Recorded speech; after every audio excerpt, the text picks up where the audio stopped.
Dioncounda Traoré à Abidjan, l'ex-président par intérim du Mali, est venu dire merci pour l'implication de la Côte d'Ivoire dans le processus de sortie de crise au Mali.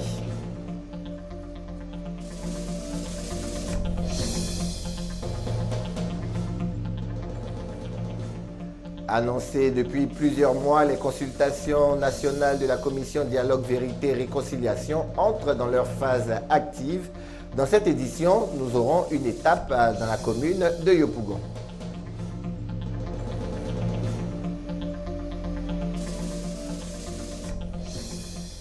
Et puis au Sénégal, le nouveau gouvernement est connu depuis hier soir. Il compte 32 membres et est formé de personnalités issues de plusieurs partis politiques.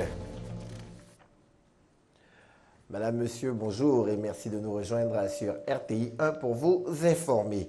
Dioncounda Traoré est à Abidjan. L'ex-président par intérim du Mali a été reçu par le président de la République. Dioncounda Traoré est venu dire merci aux autorités, mais également aux populations ivoiriennes qui, chacune à leur niveau, se sont impliquées dans la résolution de la crise malienne.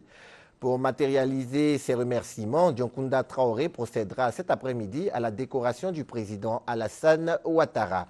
La visite de l'ex-président par intérim du Mali fait suite à celle vendredi dernier du président nouvellement élu, Ibrahim Boubacar Keïta, qui sera investi demain par la Cour suprême de son pays en tant que nouveau président du Mali.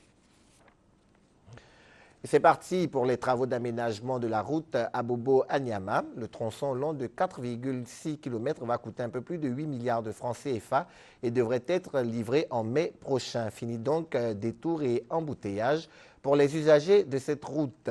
Retour sur la cérémonie de lancement de ces travaux avec Awa Touré. À Bobo, PK18, ce lundi 2 septembre, le président de la République Alassane Ouattara a donné le premier coup de pioche pour le démarrage des travaux d'aménagement de la route Abobo à Niama et la construction de la voie d'accès à l'hôpital général d'Anyama. Les populations d'Anyama et d'Abobo, pour cette première visite du chef de l'État depuis son élection à la présidence de la République, se sont fortement mobilisées pour lui réserver un accueil des plus chaleureux. Abobo qui, selon le maire Abdama Tunkara, ne se sent ni frustré ni abandonné. Monsieur le Président, voici votre Abobo qui a subi tant de souffrances et d'atrocités, qui s'est battu, résisté et insufflé le courage de la lutte dans la population de notre pays. Monsieur le Président, voilà votre Abobo, qui symbolise à nos yeux les valeurs que vous incarnez et qui ont fait de vous le grand homme d'État que vous êtes. À savoir la conviction, l'engagement, la détermination, la combativité et surtout le vivre ensemble. En ce jour historique du 2 septembre 2013, au moment où vous effectuez votre première visite à Abobo, la population d'Abobo et d'Anyama me charge de vous dire qu'elles ne sont pas frustrées et ne se sont jamais senties abandonnées, car elles étaient sûres que vous reviendrez parce qu'il existe un lien très affectif entre vous et Abobo. Le président de la République s'est dit heureux d'être à Abobo pour cette brève visite, mais une visite très attendue. Je sais que vous attendiez ma visite depuis longtemps.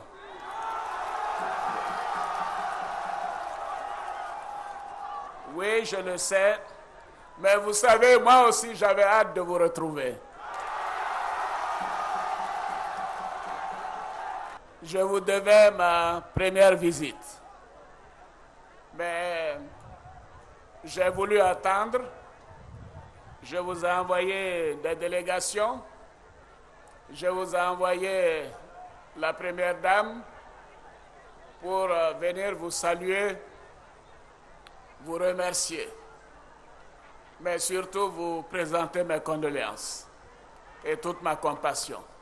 C'est donc avec une grande émotion que je suis dans ce quartier symbole de PK18. Oui, PK18 que de journées de douleur quand nous étions à l'hôtel du Golfe, que nous avons traversées à vos côtés. Que de nuits blanches nous avons ressenties pendant que les souffrances étaient énormes ici.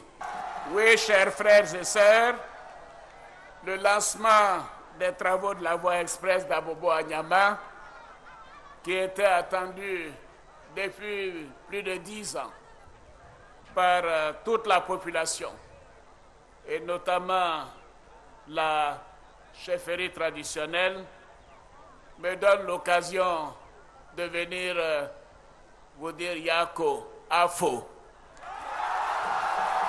Oui, chers frères et sœurs, votre engagement pour l'avènement d'une Côte d'Ivoire démocratique a été remarquable. Je connais mieux que quiconque les difficultés, les souffrances, la détresse qui a été les vôtres. Je ne pouvais pas donc venir ici sans vous apporter des solutions aux nombreux problèmes que vous vivez quotidiennement. Oui, je l'ai dit, des délégations sont venues à mon nom, y compris la première dame qui était là en mai dernier, pour aider nos mères, nos sœurs, nos filles, bien entendu, nos papas, nos frères, nos sœurs, nos enfants, à réaliser des projets qui leur permettront de prendre en charge leur famille. Et à cette occasion, souvenez-vous, ce sont 100 millions de francs CFA en chèque FAFSI qui ont été distribués à 1000 femmes d'Abobo quand la première dame, Fanta Gbé, était ici en mai dernier. Ce sont des populations heureuses qui ont tenu à dire merci au président de la République, Alassane Ouattara.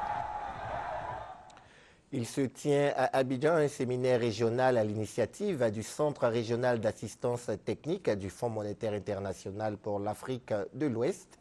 Il s'agit de l'exécution d'une partie du programme d'activité de ce centre, notamment celle concernant le tableau des opérations financières des États en conformité avec les normes internationales.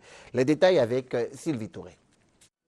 Produire des statistiques fiables et conformes aux normes internationales, un impératif pour la ministre chargée de l'économie et des finances, Nialé Kaba.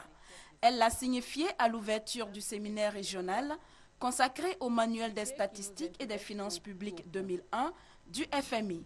Ce nouveau manuel devrait remplacer celui de 1986, jusque-là en vigueur dans les pays de l'espace UEMOA. Nous savons que le manuel de 2001 contient beaucoup d'innovations par rapport au manuel de 1986 qui nous sert encore aujourd'hui de référence. Sa mise en œuvre se fera par étapes et nous demandera beaucoup d'efforts, notamment pour l'amélioration de nos sources comptables. La Côte d'Ivoire en est parfaitement consciente. Et le Fonds monétaire international va aider ces pays dans ce sens à travers le renforcement des capacités des acteurs impliqués dans les finances publiques, a dit le directeur d'Afritac Ouest, le Centre régional d'assistance technique du FMI pour l'Afrique de l'Ouest, Jean Ledem. Chaque pays qui fait partie du MOA doit savoir ce que les autres pays font, parce que finalement l'union monétaire c'est un bien public et pour cela il faut que tous les pays respectent donc des objectifs de dette publique, des objectifs de déficit public. Et pour avoir cette surveillance, il faut avoir des bons indicateurs, des bonnes mesures. Et donc ces statisticiens vont devoir se familiariser avec ces méthodes. Le Centre régional d'assistance technique du FMI pour l'Afrique de l'Ouest a ouvert ses portes à Abidjan en 2003. Il fournit de l'assistance technique et de la formation dans les domaines de gestion économique et financière aux pays membres de l'UEMOA, à la Guinée et à la Mauritanie. Ce séminaire régional qui s'est ouvert ce lundi 2 septembre refermera ses portes le vendredi 6 septembre prochain. La 7e session ordinaire de la réunion du comité de convergence de la CEDEAO se tiendra vendredi ici même à Abidjan. Il sera question de la perspective de création d'une monnaie commune pour les États membres. Avant la rencontre, les experts sont en concertation. Et pour en savoir plus, je vous propose de suivre le reportage de Mamadou Kwasi. Programme d'instauration de la monnaie unique de la CEDEAO, analyse des récents développements macroéconomiques et examen de la convergence macroéconomique. Ce sont autant de sujets que vont aborder les ministres des Finances des États membres de la CEDEAO au cours de la 7e session du comité de convergence de l'organisation, qui se tiendra le vendredi prochain dans la capitale ivoirienne. Mais avant cette rencontre, les experts en économie se concertent. Nous aspirons à une union économique et monétaire. Et donc pour pouvoir arriver à une union économique et monétaire, vous savez qu'il faut justement avoir des préalables pour pouvoir converger, pour aller ensemble. Maintenant, comme nous sommes dans des économies différentes, il va falloir justement avoir des éléments qui permettent justement à ce qu'en fait nous puissions marcher ensemble et aller avec des objectifs bien précis, en se disant qu'en fait il faut que maintenant chaque État puisse faire des efforts pour pouvoir par exemple diminuer les déficits, faire en sorte que l'inflation ne soit pas trop, faire en sorte que la monnaie ne soit pas trop extensive. Et puis maintenant, c'est tous ces éléments-là mis ensemble et qui devaient justement permettre à la longue justement de soutenir une monnaie commune. Le commissaire en charge des politiques macroéconomiques de la CEDEAO souhaite que les résultats de cette rencontre contribuent au développement de l'espace communautaire.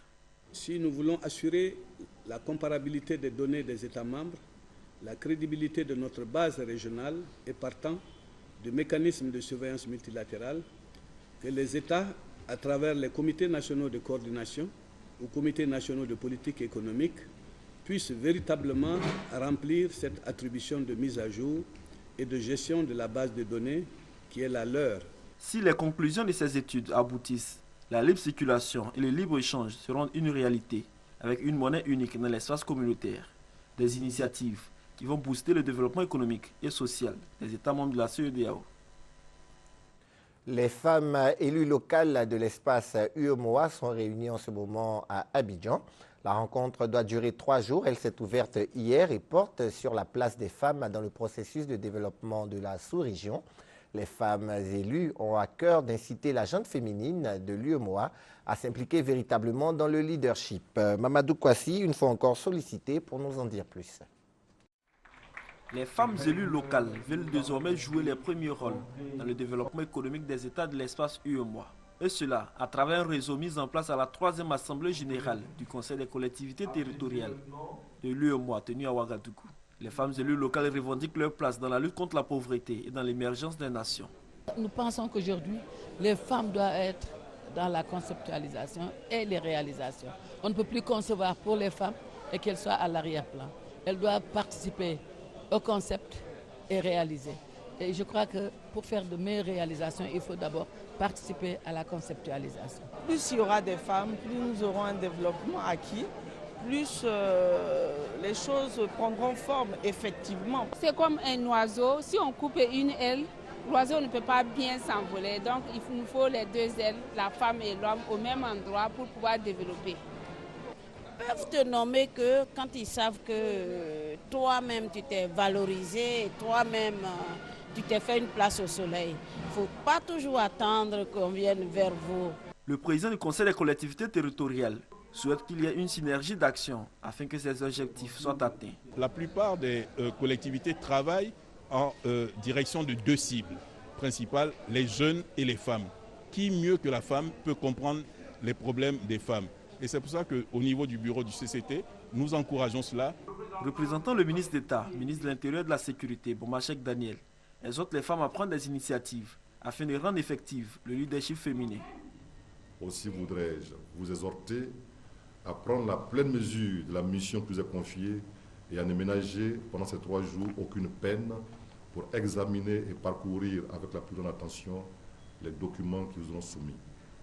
Que les intérêts de nos États et surtout ceux des populations locales soient les plus en vue dans vos appréciations et contributions. Déjà, sur le terrain, le Sénégal arrive en tête avec une 50aine de femmes élues. La Côte d'Ivoire, quant à elle, ne compte que 10 femmes maires et une seule présidente du conseil régional. Dans un peu moins de 2 semaines, ça sera la rentrée des classes ici en Côte d'Ivoire. La communauté éducative se prépare donc pour une année scolaire 2013-2014 réussie à tous les niveaux. À ce propos, les acteurs des COGES étaient récemment réunis au lycée Sainte-Marie de Cocody. Patricia Omouetia. Retrouvailles joyeuses. ambiance décontractée. La communauté éducative est présente, dans une synergie commune autour des comités de gestion des établissements scolaires. Belle manière de prise de conscience pour une nouvelle année scolaire pleine de défis. Il faut que le 16, tous les enfants soient assis dans les salles de classe pour que les cours démarrent. Si nous voulons que l'année 2013-2014 connaisse de meilleurs résultats, c'est dès maintenant que nous devons nous mettre au travail. Plusieurs actions sont mises en œuvre pour réaffirmer le rôle et la pertinence des COJES, notamment la gestion des ressources et l'appui aux activités pédagogiques. Nous allons demander aux parents de